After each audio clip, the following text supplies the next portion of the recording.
Take a look here at these new pictures, new video that just came into the Pix 11 newsroom. This is at the West 4th Street station in the Village. Now, on Sunday, officers... So after an armed man was injured while charging towards police, protests against the NYPD erupted throughout the city. And while protesters are demanding accountability from police because innocent bystanders were not unscathed during their response, body cam footage of this event has been released. And as you're about to see, the man who went after police was afraid of nothing.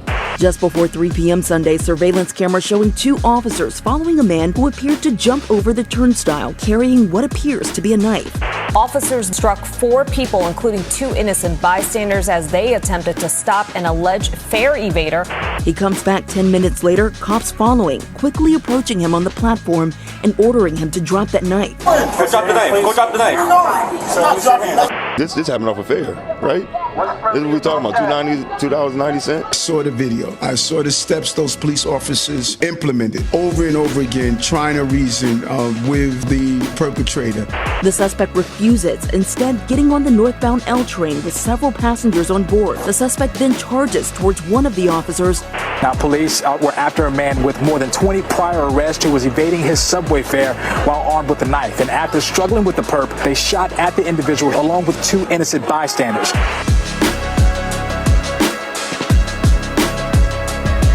As protesters demand answers from police, unrelenting lawlessness in our subway marches on. And what nobody's talking about is that as unfortunate as this situation turned out, with so many unpredictable criminals roaming our subway system, we've been this close to a big problem for months. And critics say this story is just the latest example of how New York's soft on crime laws put the general public and our police in danger every single day. Because in New York, when someone commits robbery or assault, they won't spend any time in jail. No, instead they get arrested and released, sometimes within hours of allegedly committing a crime, which proponents say keeps the innocent out of jail and first-time offenders from facing harsh penalties. But critics say these laws also mean that those with long rap sheets and dangerous criminal histories are out here when they probably should be somewhere else, creating a very unsafe environment on our streets and in our subways where the law is broken multiple times an hour, 24 hours a day, even when there aren't protests. Yet in spite of the mayor adding 1,000 police to our subways and the governor deploying the National Guard earlier this year, protesters are now out in force taking a less than peaceful stand against what they view as unwarranted police brutality. And that brings us to the real reason why we've got these protests in the first place, because although a dangerous criminal is now off the streets until they face justice, that did not happen without cost to the innocent. Yet critics say demonstrators have seized on the fact that innocent people were caught up in the police response. And they say many different groups are using that as justification for further lawlessness while protesting in our subway. But as you're about to see, the man who went after police did so while carrying a weapon. And observers say that left them with no choice but to give chase.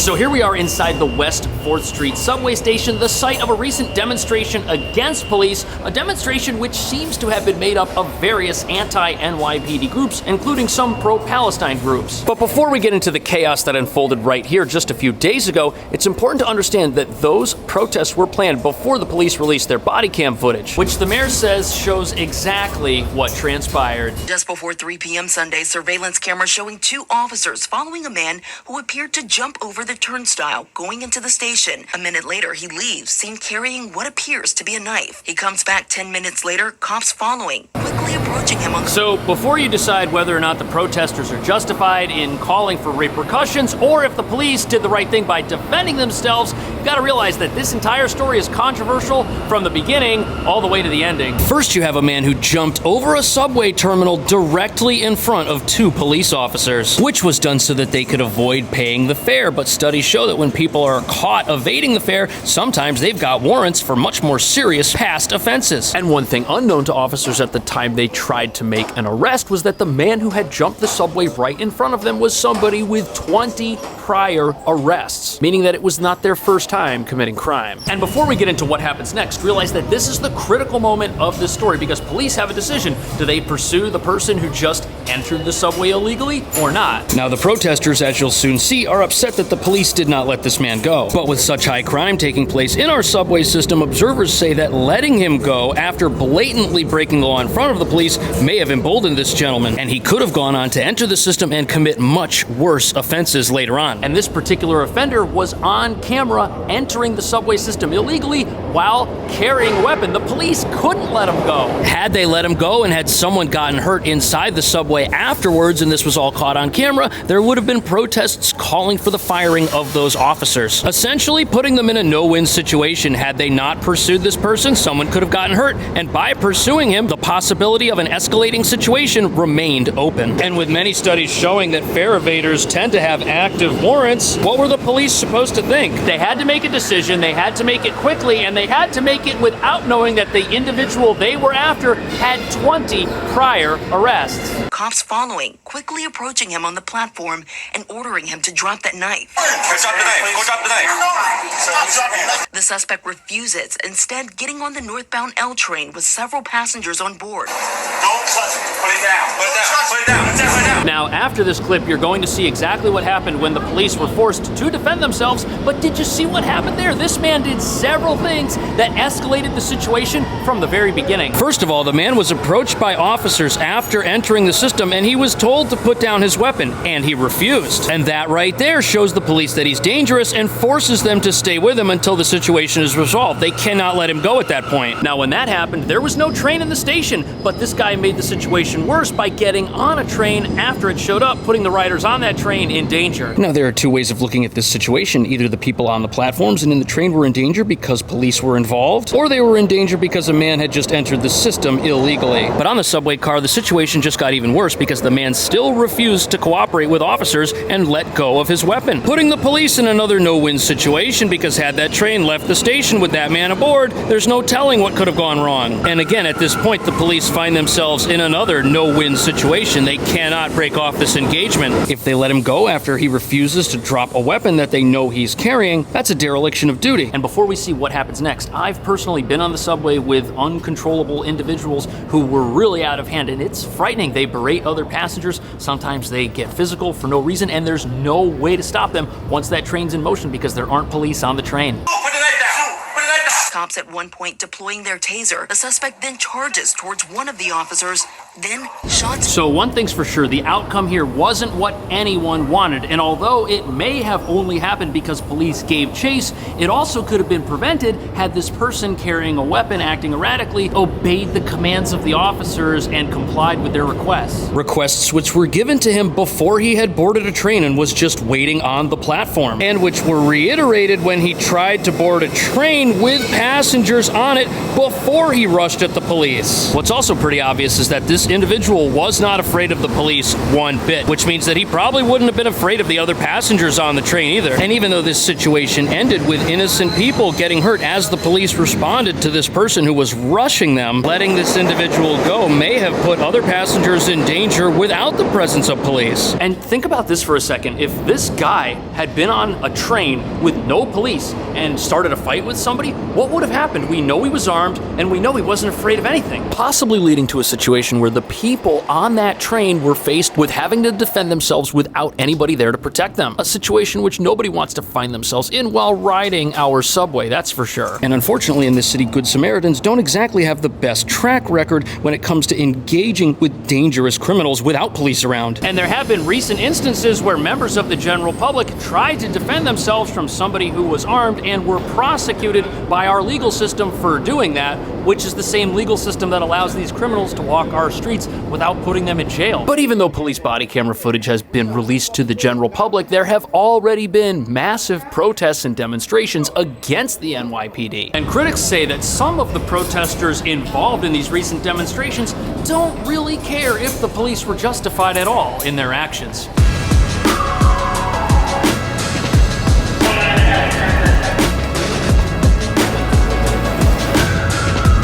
So this here is one of the stations where there was recently a large protest. And even though you'll see signs around the station calling for peace, the actions of the people who were protesting here were not exactly peaceful. They were breaking the law to get their message out. Not that that message wasn't legitimate, because whenever the police deal with something in a way that requires force, there should be transparency. But many people are wondering what the true motives of some of these individuals actually are. Crowds of demonstrators marching and jumping the turnstiles at a city subway station in protest. And take a look here at these new pictures, new video that just came into the Pix 11 newsroom. This is at the West 4th Street station. So what you had here was a massive protest up here at street level that actually started a few blocks away in Washington Square, and those folks made their way into this exact subway entrance and were jumping over the turnstiles in front of police almost as if it was their intention to taunt them. Protesters entered the system and were hurling obscenities at officers, and this was an extremely aggressive demonstration to say the least. But this particular protest was organized just steps away from one of New York's local colleges, NYU, which was home to its fair share of protests last spring and is still sporting police barricades and crowd control barriers all over campus. Now, that doesn't mean that people don't have a right to protest something that they feel is wrong. However, it does reveal that a lot of the people that are at these protests may be folks who protest every event that goes wrong in New York City and may not actually be vested at all in the outcome of this particular situation, other than that the police did something that they find objectionable. Things got very heated inside the area where that went down in Brooklyn at the Sutter Avenue L-Line train station, but also the demonstrators demanding free transportation, insisting police wouldn't need to be involved in enforcement activity underground if there were no cost to ride the subways. The NYPD continues. So some of those protesting this recent event, they're also using it as an opportunity to protest the idea of paid-for public transit in general, because there's this argument that had this person been allowed to just evade the fare and get on the train, just $2.90, nothing would have gone wrong. But the idea of free mass transit has been protested and demonstrated for in the past, and it's never really caught traction because our system is very old, it's very expensive to maintain, and it's falling apart